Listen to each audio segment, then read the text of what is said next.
Have you ever felt afraid or discouraged?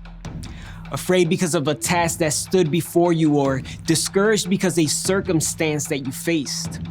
You see, it doesn't matter who you are, what you've accomplished, or how great of a reputation you may have. At some point, we will all go through situations where we may feel afraid or discouraged and may need somebody to lift us up.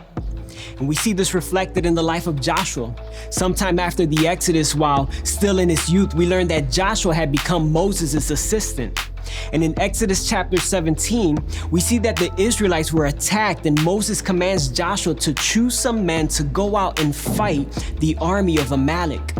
Joshua did what Moses commanded, and with the Lord's help, he led the Israelite army to victory against the Amalekites. Later in Numbers chapter 13, we see that Joshua was one of the 12 spies that Moses sent out to scope out the land of Canaan.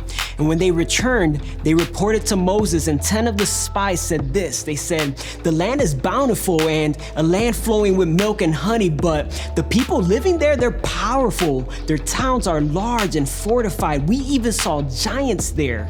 We can't go up against them. They are stronger than we are." But Joshua and Caleb were the only two spies who had faith that the Israelites could conquer the land. They were ready to go. And in Numbers 14, verse 7 and 9, they tell the people, "The land we traveled through and explored is a wonderful land.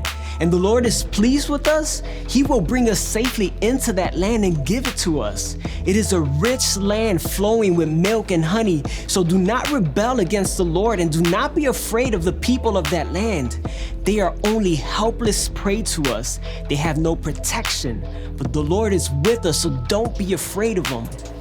I don't know about you, but these stories don't strike me as if Joshua was afraid or discouraged.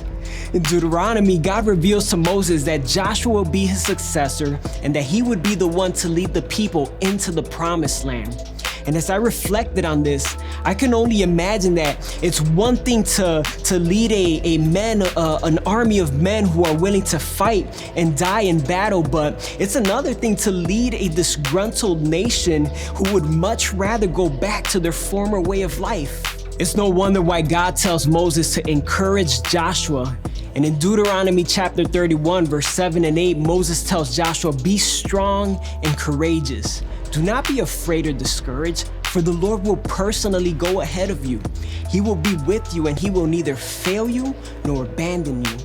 A couple of verses later, God himself commissioned Joshua with the same words, "Be strong and courageous. I will be with you." And as we enter the book of Joshua, these are the same words that reverberate throughout the first chapter. Be strong and courageous. Be strong and courageous. Be strong and very courageous. So today, whatever battles, whatever opposition you may be facing, no matter the circumstances that you find yourself in or the uncertainties of what lies ahead, I encourage you with the same words that Joshua was encouraged with. Trust in the Lord. Know that he is with you. Do not be afraid or discouraged. Be strong and be courageous. Peace.